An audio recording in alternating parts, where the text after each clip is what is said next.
We've been studying through the life of David, and really we're kind of on the beginning of that, and we're in the section of 1 Samuel. Last week we were in chapter 19. We're going to continue in chapter 20. We're going to end up in Psalm 57 in a little bit, but first we're going to sort of set the stage for that in our study. So the title of Psalm 57 in the little heading, the notes there, is a Psalm of David when he was in the cave. And well, today we'll see some times when David was in the cave and on the run from King Saul. So last time we considered how Saul became David's enemy. Two lessons ago, David had faced Goliath and was the hero. And at that point, Saul seemed to love David. And everything we'd seen before that was that Saul loved David, wanted him around, wanted to have him in his presence, was happy for him to go out and face Goliath. But things turned when the crowd started cheering more for David than they did for Saul. Saul got jealous, and that was really the point of last week's lesson. An interesting kind of subplot to the whole thing is the relationship between David and Jonathan, which is a beautiful one and just a great example of friendship and love between a brotherly love that they shared for each other, and loyalty, humility on Jonathan's part. So as horrible as Saul was, Jonathan is the exact opposite, and by contrast, in being just so true and just a great man of faith. Unfortunately, his storyline is kind of intertwined with his father's, and they, end up perishing together, as we'll see when we get to that. Not today, but in the meantime, now that Saul is, have these bouts of whatever you want to call it, when the evil spirit would come on, and he's already tried to throw the spear at David, and so I think everybody kind of knows Saul seems to be not really all that stable, because Jonathan tries to argue to David that surely his father doesn't really want to kill David. And Jonathan doesn't want to believe that his father is actually, will kill David. And so we're going to kind of hit some high points over these chapters to set the stage here for David being on the run. David is convinced that Saul has it out for him. And Jonathan is trying to kind of feel out his father to see if indeed he really is going to, try to take David's life. At one point, he and David are talking, and they make a covenant. This happens more than once, but in chapter 20, notice one of the things that Jonathan says. He's going to go in and he's going to find out that, whether his father really is after him. That begins in verse 12. He said this time, he'll go find out how Saul is disposed against David. But notice in verse 14, he says, if I'm still alive. So Jonathan realized he's kind of putting himself at risk. Show me the steadfast love of the Lord, that I may not die, and do not cut off your steadfast love from my house forever, when the Lord cuts off every one of the enemies of David from the face of the earth. So that tells us that Jonathan knows how this story is going to go in the end. He understands that it's not going to be him. He understands that David is ascending to the throne, and he's totally supportive of that. In fact, he tries to ask David, no matter how bad things get with my dad, promise me that you won't cut off my house. So, he's going to have a son, Mephibosheth, and David's going to basically care for him after Jonathan and Saul are gone. But Jonathan knows that David's going to be the one, and Jonathan knows that God is with David, and Jonathan knows that God's going to take care of David's enemies, and David's going to be the man. I say that because one of the things that we discussed last time is, what does he understand about what's going to happen? Does he know that he's going to be the king? Does he understand the plan? We know that Samuel had come to him and anointed him, but Samuel didn't really say much when he anointed him. In that passage, he called the brothers forward and he anointed him. And then David, he's in Saul's service, and he goes and he plays the lyre for him, and he gladly serves as the commander of his army. He's happy to have the opportunity when it presents itself to become Saul's son-in-law, as you'll recall, with first Merab and then with Michal. And so it seems that David is definitely letting this whole thing play out.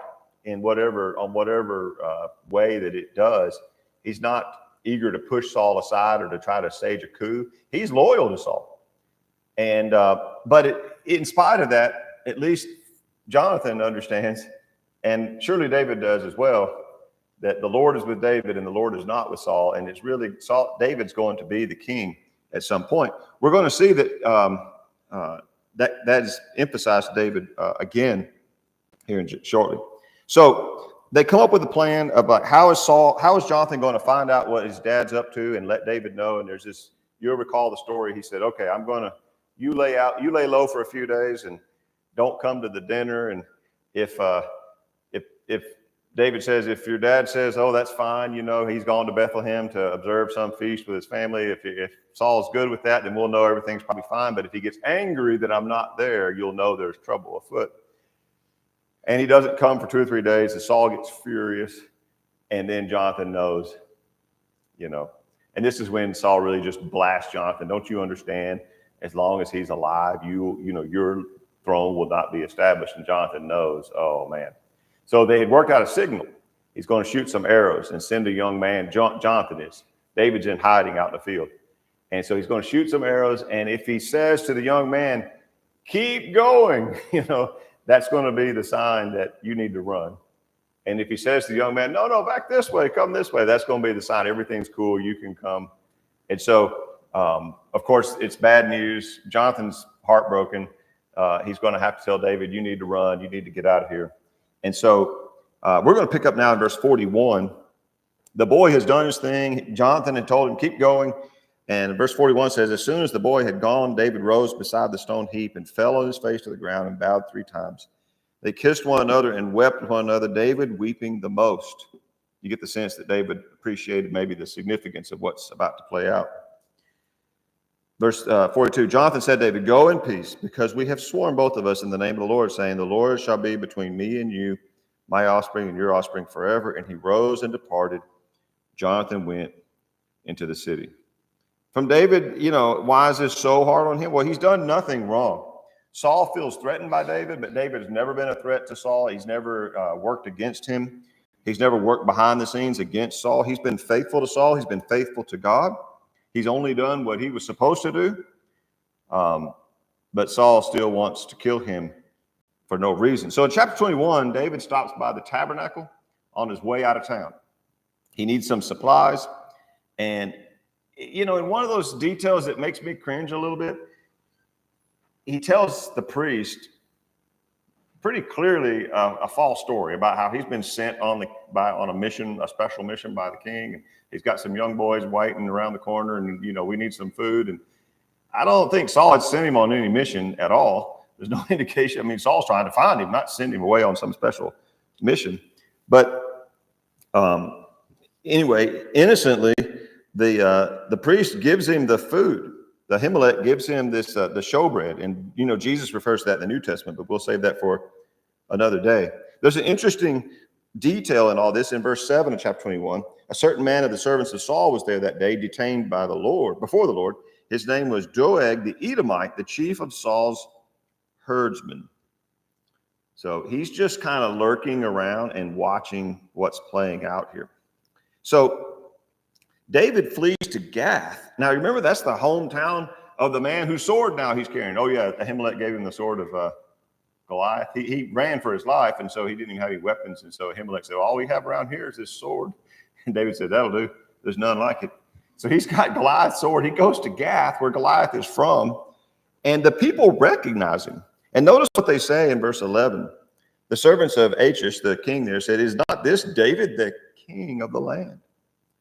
Did they not sing to one another of him in dances? Saul struck down his thousands. David, they knew that hit song. They knew that the people sang this song about David, his 10,000. And David took these words to heart and was much afraid of Achish, the king of Gath. So he pretends to be crazy, and he lets his spit run down his beard, and they run him off. And it's interesting to try to get in the mind of David during this time. That's really what this psalm was going to help us do, because, what's David thinking? He seems to know that God has big plans for him.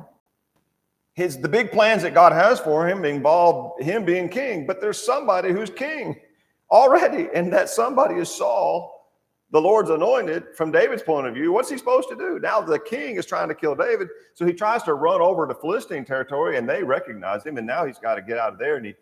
But notice that wherever he goes, people are reminding him, it seems like. When he talks to Jonathan, Jonathan's like, when the Lord kills all your enemies, be, kind to my family. Now he runs down there to the Philistines. They're like, isn't this the king of Israel? It's like everywhere people, I think, are telling him, it's like this echoing thing of the plan that God has for him. But I don't think that David understands exactly how this is all going to play out. So he's just, in the meantime, going to be on the run for a while. So now he goes to the cave. Let me find my place here in my notes. So chapter 22, verse 1, David departed from there and escaped to the cave of Adullam. When his brothers and all his father's house heard, they went there to him. And everyone who was in distress, everyone who was in debt, everyone who was bitter in soul gathered to him, and he became commander over them. And there were with him about 400 men. Of course, as we read through the Old Testament and we see these foreshadows and pictures of Jesus in various characters, and David being an ancestor of Jesus in a fleshly sense, this really reminds us of Jesus, doesn't it? That everybody who is bitter and distressed, everybody who is down and out, they just flock to him. And that's the way people were with Jesus as well. That's the kind of people who resonated with him and came to him. And David just seems to collect these people, the misfits, those who are in distress. They don't run to Saul, of course, but they go to David. And even though he's got 400 men with him there, he knows that it's not safe, because in verse 3, he sends his mom and dad over to Moab, another kind of enemy territory, to hide out until all this could play out. He probably realizes that Saul would use his family against him if he could. I mean, if Saul could find his parents, he'd probably kill them. There's no telling. So they're not safe. So he sends them away to be kept safe in the meantime. So next, the scene cuts back to Saul. He's sitting under a tree in Gibeah, surrounded by his men, and he gets furious with them. He's like, none of you are telling me that my son's making a covenant with David. Are you all on David's side? Nobody here is loyal to me. But there was one man who wanted to be loyal to Saul. Do you remember who that would be? That's old Doeg. I want to just call him Doug, but I think it's Doeg the Edomite. And in verse 9, then answered Doeg the Edomite, who stood by the servants of Saul, well, I saw the son of Jesse come to Nob, to Ahimelech, the son of Ahitub, and he inquired of the Lord for him and gave him provisions, gave him the sword of Goliath the Philistine. Now, Saul is paranoid and furious, so he now thinks even the priests are against him. Everybody's on David's side. So he calls for them and calls for the priests. Now, the irony of this is nobody is against Saul except God, right? The priests have not turned on Saul. David has not turned on Saul. His servants, there's nobody that's got it out for Saul. Nobody's trying to kill Saul. Nobody's got bad intentions for Saul that I can tell. But Saul feels paranoid, and like everybody, his own son, Jonathan's not working against his father. My own son, David, my right-hand man, the priest, everybody's against me. But really what he was experiencing was that God was against him. The Spirit of God had left him. And I think maybe there's a lesson in that when we turn and run away from God, it could feel like the world is against us. But maybe the world's not, maybe everything's not against us. It's that we're going the wrong way. And that was the case here for Saul. He just perceives that everybody's against him. He calls for Ahimelech and he says, did you help David? And Ahimelech basically says, yeah, isn't he your son-in-law? Isn't he the commander of your armies? Of course, I gave him what he asked for. He didn't seem to understand that would be a problem. Of course, it shouldn't have been. But the king says in verse 16 and 22, you shall surely die, Ahimelech, you and all your father's house.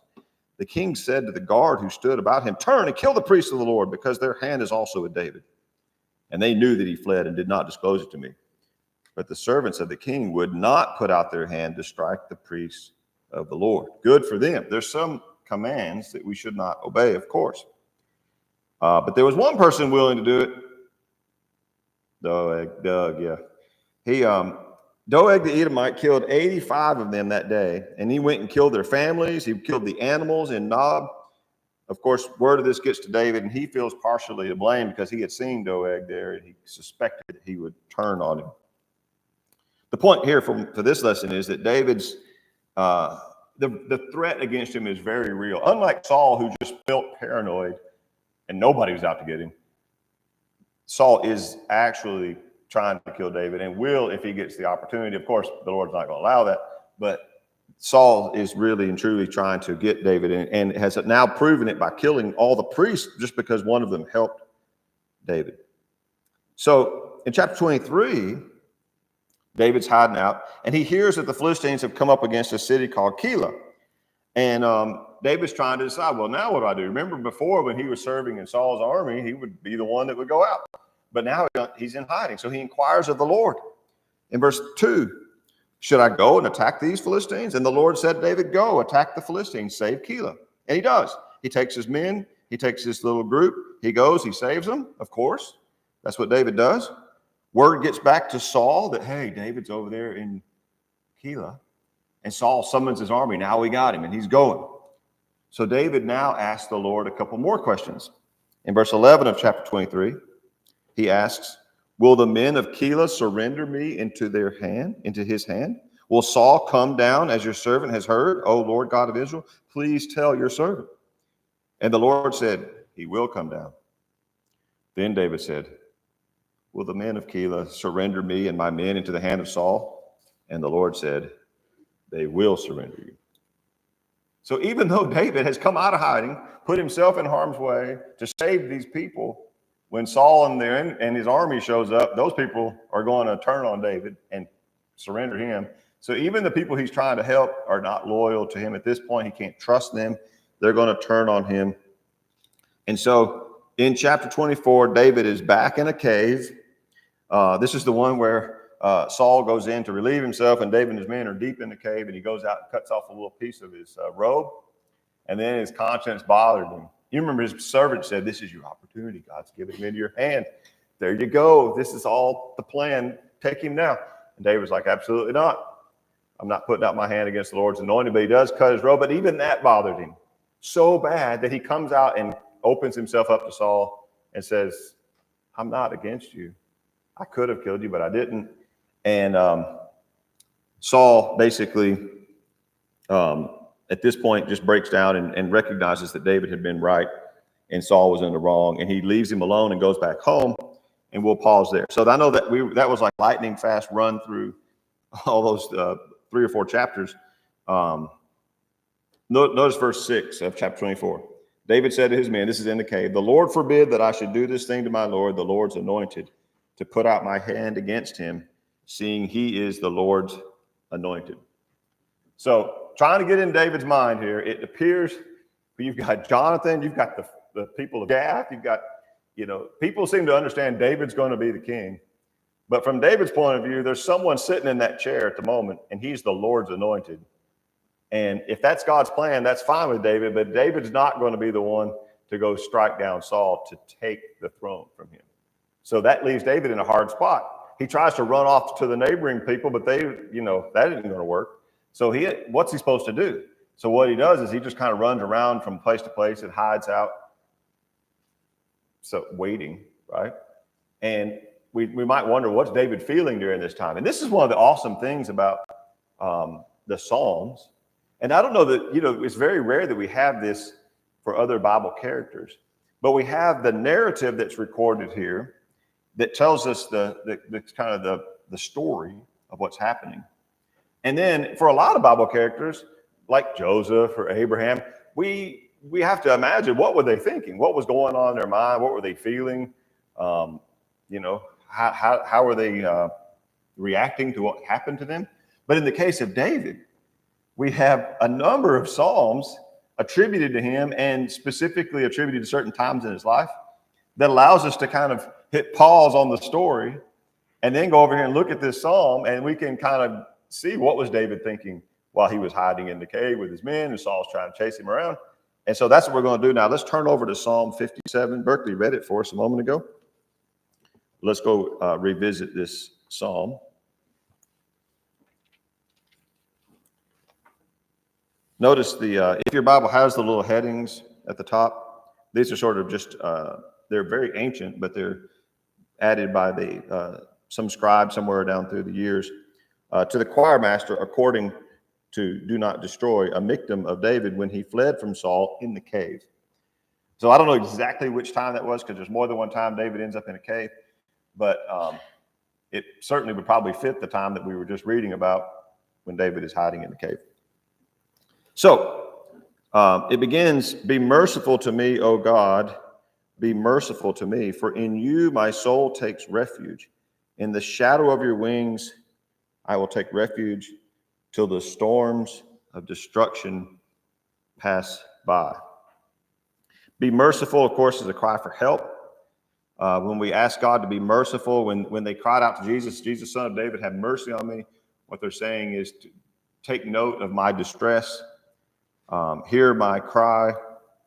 He says, in you my soul takes refuge. It's interesting because David's running from place to place, trying to just find somewhere safe to be, and there seems to be nowhere safe to be, but he knows that in the Lord he can take refuge, that he has safety in the Lord.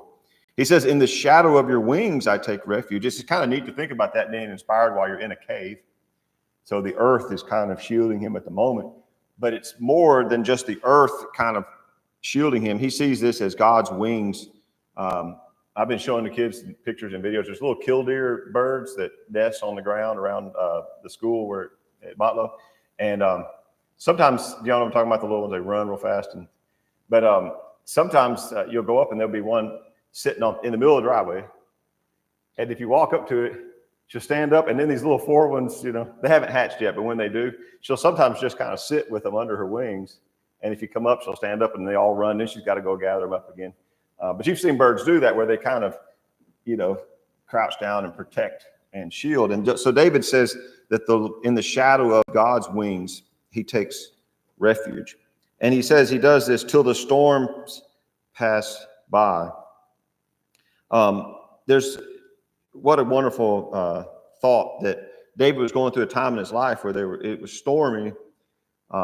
Things were, very uncertain, and he is going to just take shelter in God until the storm passes by. I was looking to see if we have time. I think we do. Let's sing a verse of number 50 in your supplement. We have a song that's based on this. So it seems a fitting thing to join us in. We'll just sing verse 1. Number 50 in the supplement.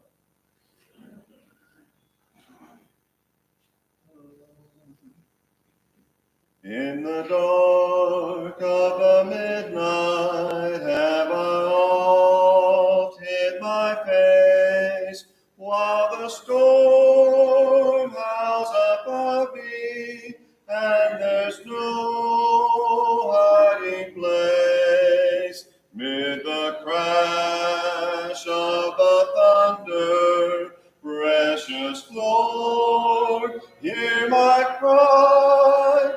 Keep me safe till the storm passes by, till the storm passes over, till the thunder sounds no more, till the clouds roll forever from the sky. Hold me fast, let me stand in the hollow of thy hand. Keep me safe till the storm passes by. All right, so back to our psalm here, verse 2. He says, I cry to God Most High, to God who fulfills his purpose for me. Isn't that interesting? David understands that God's got a purpose and that God's working it out. He will send from heaven and save me. He will put to shame him who tramples on me. Selah. God will send out his steadfast love and his faithfulness. David, you see his confidence here in God because he did know that God has a purpose. In verse 2, God has a purpose for me, and it is God who will fulfill this purpose. So even as I was saying, we kind of wondered, does David know what's going on? I think he does understand that that God has a plan and that God is working this. I mean, I know he does because he says that. And that gave him confidence to put his faith. And even when he's running around, not sure really what the future holds in terms of in the moment, he knows that God is working out his plan, even though it felt like everyone was against him. Verse 4, my soul is in the midst of lions. I lie down amid fiery beasts, the children of man whose teeth are spears and arrows, whose tongues are sharp swords. There's so many examples. This could be Doeg, right? It could be those people of Keilah, the people who David, had done nothing to, but would stab him in the back, would turn on him, would become his enemy. And, it's interesting. He mentions their tongues are sharp swords. Hopefully nobody here has somebody who's actually got it out for you to, like, in some physical way harm you. But you might experience in your life somebody who's running around saying things about you to try to tear you down. That's very possible. That happens to people. And what can you do? What can you do when you know there's somebody out that can't stand you and they're upset, they're jealous, or they're whatever, and they're going to use any opportunity they have to tear you down? And they're doing it. How do you fight against that? I don't know. There's much you can do. But when you look at David, he understands that these people are out there, and he just asks God to take care of it. He asked God to basically see to this. So in verse 5, he says, be exalted, O God, above the heavens. Let your glory be over all the earth. Even in the midst of these circumstances, he's praising God. In fact, it seems to me, if you think about the story of David's life and where it's going, later, when he's on the roof of his palace and he's got everything secure and everything is safe and there's no, he's the king and he doesn't have to run from anybody, is when he falls into temptation. But here, when he's running for his life and he's out in the wilderness, it seems like his faith in God was super strong. And I think sometimes when things are tough, when things are difficult, can be when spiritually we're closest. And when everything gets easy and we feel safe and secure, that might be when we really need to have our guard up. But we ought to have it up all the time. But that might be when a true test of our faith comes along. And we know that's going to happen to David. Now, as for those who are after him, he says in verse 6, they set a net for my steps. My soul was bowed down. They dug a pit in my way, but they have fallen into it themselves. There's a proverb that says whoever digs a pit will fall into it. Basically, people will, fall into their own trap. You might recall Haman, who tried to build a gallows to kill Mordecai, but he ended up being the one that hung on the gallows that he built. And so in those, sometimes the best thing is to just let people destroy themselves, just stay out of their way and let them bring about their own, reap reap what they have sown themselves. The last half of the psalm is a psalm of praise. My heart, verse 7 through 11, my heart is steadfast, O God, my heart is steadfast. I will sing and make melody. Awake, my glory. Awake, O harp and lyre. I will awake the dawn. I will give thanks to you, O Lord, among the peoples. I will sing praises to you among the nations, for your steadfast love is great to the heavens, your faithfulness to the clouds. Be exalted, O God, above the heavens. Let your glory be over all the earth. Imagine being one of these people who is hanging out with David at this time, downtrodden, down and out, bitter in soul, whatever the case may be, and you hear about David and you want to be part of his group. And they're all there, camped out in and around some cave. And you're sleeping early in the morning, and you wake up to the sound of David playing on his lyre. You wake up to the sound of David singing praises to God. That's the kind of man they were following. You wouldn't wake up in the morning to hear Saul praising God. I can tell you that. But they wake up, David begins the day, and he ends the day thinking about God, praising God. That shows you his heart. That shows you his faith in God. Where he's going to praise God no matter the circumstances, and it's very encouraging to us. Okay, so 5 points to take away from this, and then we'll have our invitation. First, we should always remember that our shelter is in God. When nothing seems dependable or steadfast, and we're in the midst of the storm, we can go to God, and we know that He'll be our refuge. We can take shelter in the shadow of His wings. Even when maybe we don't feel like there's anybody else we can turn to, we can always turn to God. Secondly, David seems to take some confidence and comfort in God's purpose for him. And best I can tell, he's not sure how this is all going to play out, but he's letting God take control of that side of it. And he's going to do what the right thing is. In fact, he even felt guilty about cutting off the corner of Saul's robe. He seems to be totally content to let God take care of this transition. And he's just going to be faithful to God. And I think that's a great lesson too. God has a plan for us. We know that God has a plan for us. He has a plan for every one of his children, that he's going to bring us home one day, and it's going to be wonderful. Between now and then, we don't know what the future holds. A lot of unknowns, a lot of crazy twists and turns in the path, but we can leave that part to God, and we just be faithful, and we keep doing the right thing, and understand that God's in control, and let God take care of all that. In fact, number 3, if we have haters, if we have attackers, let God take care of them, and focus on God and not them. After David says about these people, these lions, their sharp teeth, the very next verse, he's praising God. And so he recognizes they're out there, but he turns his attention to God and how wonderful God is. And that's what we should do as well, not focus and be consumed with and just, dwell on some enemy, but instead to dwell on God. And if we do have somebody that's got it out for us, follow David's advice here and just let them fall in their own pit. Let them, reap the benefits of their evil intentions or whatever. Vengeance is not ours. So you just keep doing the right thing and leave that to the Lord. And then finally, I love David's example of waking the dawn with praises. We should not just praise God when we come together for worship, when we come together to assemble. We should be praising God all the time. And if we want to be a man after God's own heart, we want to be someone like David, we need to be, our mouth and our heart and our lips need to be filled with praises for God. If there's someone here this morning who needs to make your life right with him in any kind of way, we want to begin by offering this invitation. If there's some way that we can be of assistance, let us know.